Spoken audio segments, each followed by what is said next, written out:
Hello, this is Bridget Rao with Divine Essentials. Alright, guys, I am saving my reading or my message for the other channel. It became like a answering questions, but I did talk about like healing, self-acceptance, vulnerability, things like that over there on the Be Creative the You parentheses Bridget Rao channel. And we're going on with the Cptsd body acceptance part here. And it says, the body scan practice in chapter 2 offers another way to develop radical self-acceptance. You can use that practice this time with the intention of accepting every sensation in your body. So as you're scanning your entire body, you would be like just fully accepting whatever's going on, right? Just accepting it, being good about it. Bring acceptance and love to each part of your body, your feet, your legs. I'm like singing a song. Your pelvis, your belly, your back, your chest, your arms, your hands, your shoulders, your throat, and your head. Okay, and if you need to, my neck or my back.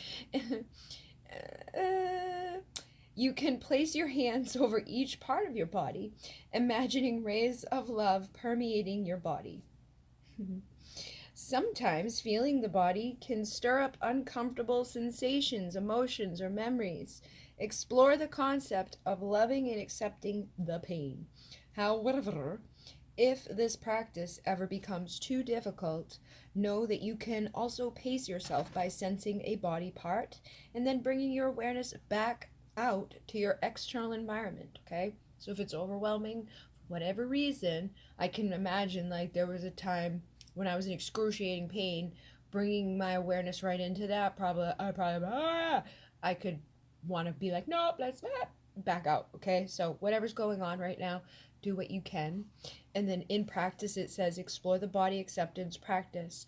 What are you aware of now? Did this practice bring up any painful feelings? Were you able to connect to any positive emotions? Use the lines below to write about your experience. So there's only like 4 or 5 lines there, but you could write as much or as little as you want, or even just acknowledge it. Just take it down mentally. But that's a thing to help you with body acceptance. And then positive self-statement says the ultimate goal of all acceptance practices is to develop deep appreciation for yourself just as you are.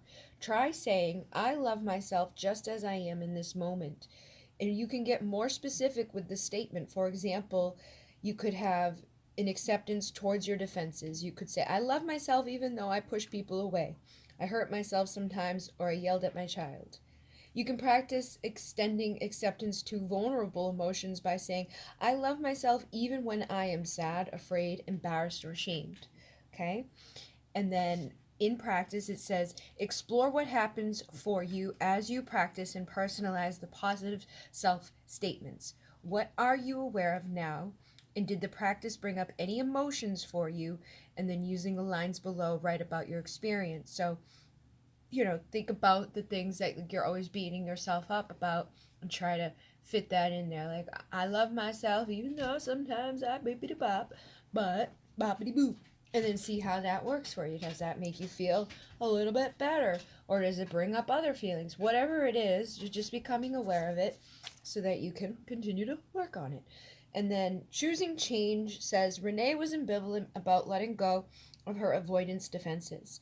But she also recognized that it was time to learn a new way to be in the world. There was a part of her that believed she couldn't handle the stress, that there was something wrong with her. But there was also a new voice emerging, and it empathically said, I know I can handle this. I am strong.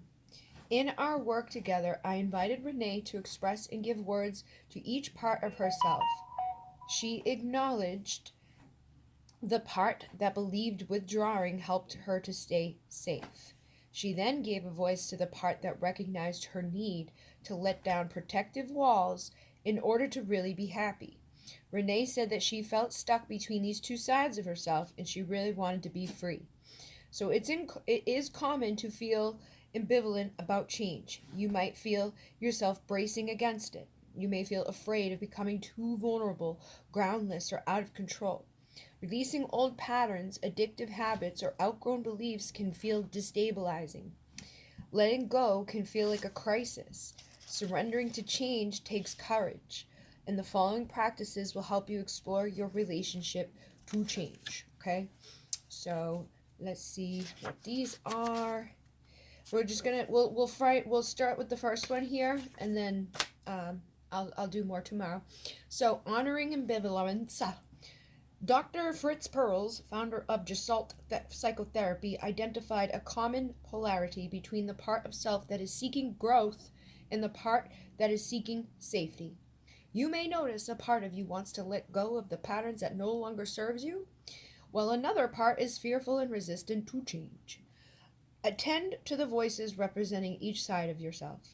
Treat each reason like an honored guest in your home, with an important voice that needs to be heard. When you ignore your fears, they're more likely to lead to self-sabotage.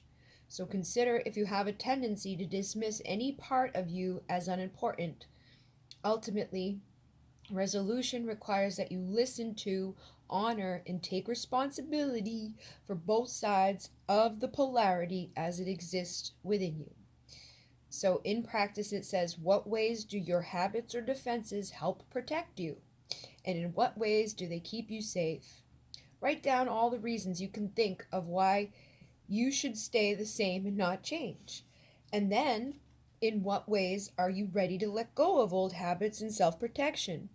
In what ways do the old habits interfere with your life or happiness? Write down all the reasons you can think of why you should change. So, in those things, it's like sometimes if we go through stuff, we put up these things, right? Like, I don't let anybody get close to me. I don't really go out and hang out with people. I don't really engage in conversations that go to, let's hang out. Like, no, I don't really want to fucking hang out with you because you just, I don't know. But that, okay, that's self-protective. So the good thing about that is if I don't let anybody in, nobody can hurt me, right? If I don't get too close, then they don't have anything to mess with me about, right? They don't know. They're over there. They don't know. I'm safe. But on the flip side of that is sometimes it's lonely, sometimes it's unhealthy, sometimes it spirals into depression, sometimes boop, right? So we want to be able to, look at both sides of the polarity and then acknowledge them, and also figure out what parts of yourself are you ready to let go. Maybe you're ready to let go of constantly not taking people up on an offer, or maybe you're ready to let go of constantly overworking yourself to distract yourself from whatever, or maybe you're ready to let go of holding on to things that are blocking you from better things, or you know what I mean, whatever it is that's going on in your world. So hopefully that helps you. And with the body acceptance, I do believe that mirror work is another way of doing that too. And it's just like a practice where you get out of the shower, you're all naked, right? If you have a mirror, try to look at the part of yourself that you love the most. Maybe you love your hair, maybe you love your eyes, maybe you really like your boobies, whatever it is. Find the part of you that you're just I'm so glad I have that, because that's my favorite thing. That's my redeeming whatever, okay? The best thing that you've got. And then focus all that energy and that love and that acceptance and that I'm so happy about that. And then try to carry that feeling, that love, that energy, that oh, that's so amazing about me, and bring it to the other parts of your body that you don't feel that way about. Oh, I hate this and I hate that and I'm so blah blah. Try to, instead of doing that, carry the love, the acceptance, I'm so glad I have that, to the other parts of your body, and your body will start to shift to reflect that love. You'll start to feel better and you will start to look better, because you will start to create better by focusing on that positive rather than the negative. Okay, so that's something I've practiced before and I've told other people about, and people seem to resonate with it. So figured I'd share that with you guys. But thank you very much. Imune. Namaste.